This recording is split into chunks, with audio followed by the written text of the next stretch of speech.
There are two movies absolutely dominating the cinema at the moment. The first one's Project Hail Mary, and the second one is the Super Mario Galaxy movie. Now, I'm bringing these up not to share my film review, go see both of them, they're good fun, but to really sort of understand the differences in approach to storytelling and how we think about it as well.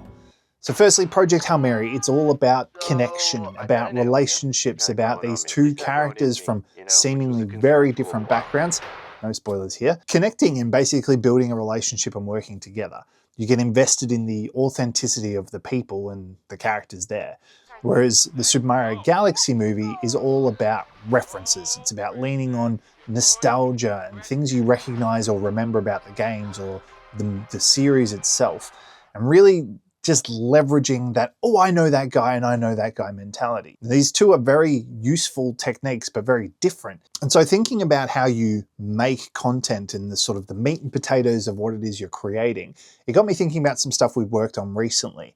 And we did a massive global reunion for the Alfred Hospital. It was a live stream connecting a patient in the US to his care team that were here in Australia and all across the world. It was a big live stream component, and film cameras and all sorts of stuff. All right, we've wrapped and we're now packing up.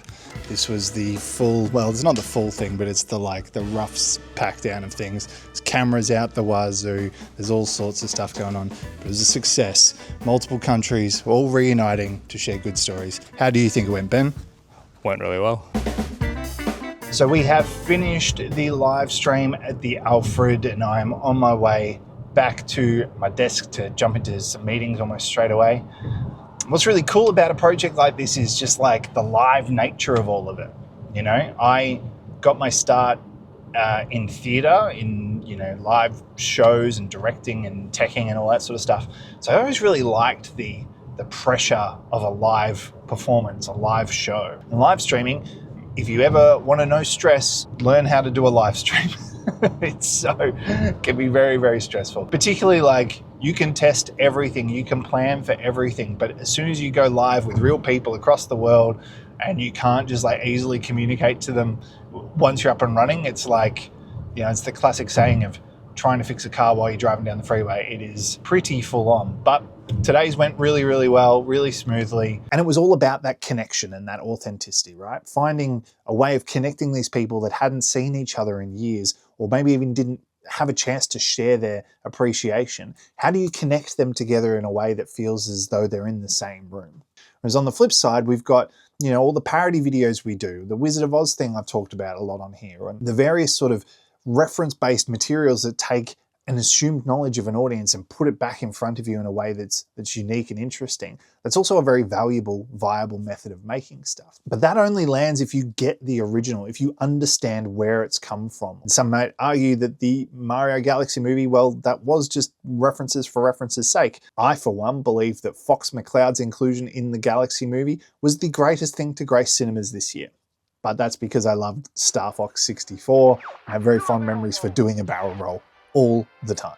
The other thing I think is really interesting about all of this is that I'm coming from a generation that's seen the evolution of what content looks like and meeting people where they are and how they want to consume it. I'm thinking about the times where, you know, evolution has come along and storytelling has changed. My introduction into the industry was with the DSLR revolution, was when cameras all of a sudden became, you know, cheap and affordable, and we could get a foot in the door and start making stuff at a really high quality for a fraction of the price. Now, you know, 15 years on into my career, social media, all that short form content is how younger audiences are engaging with content. And so you might need to reach them in a different way again.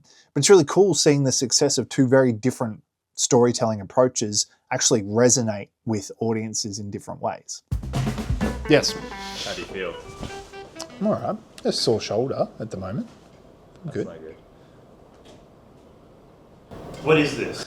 I'm Matt. I run Balloon Tree. I'm good friends with Mr. Varley, Flaming Peacocks forever. But really, today's so much for you guys that if at any point there's a question you want to ask or want to know, throw your hand up, or at any point you want to ask a question, just please feel free, because we recently got to share this knowledge with some year 11 and 12 students. And they came to the studio. It's been a kind of 3-4 year relationship with this particular school. And they all, studying media, came in and we got to spend an hour with them, sort of showing them what we do, how we go about it, but as well as, you know, give them some hands-on experience of what it looks like to run a video production company day to day.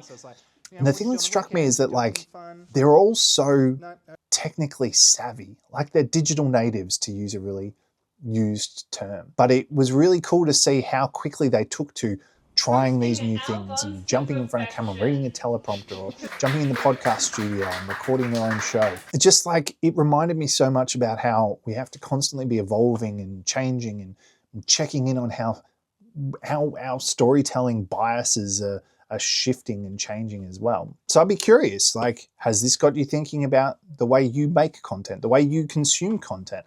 I know for one, like, I love watching some longer form YouTube videos that deep dive into a particular subject, but it's also so specific and niche that it's like, off the top of my head, I watched a video on the economics of Lego resale. I watched a video on the rise and fall of JB Hi-Fi and The Good Guys, and why The Good Guys is the biggest jewel in the crown of that business. Super hyper specific is not mass appeal, but it appeals to me. Anyway, all of this is to say, like, I'm really enjoying just understanding what the world of content looks like in 2026. Storytelling takes many different forms. It can be human connection and the thing we're all craving, which is, you know, friendship and relationships. Oh, hi, Mark. Or it could be a case of going, hey, remember that thing? We put it in front of you. All the very valuable, viable options. So have a think about it the next time you go to make some content. All right, that's it from me. I never do this, but like and subscribe and say good day in the comments. All right.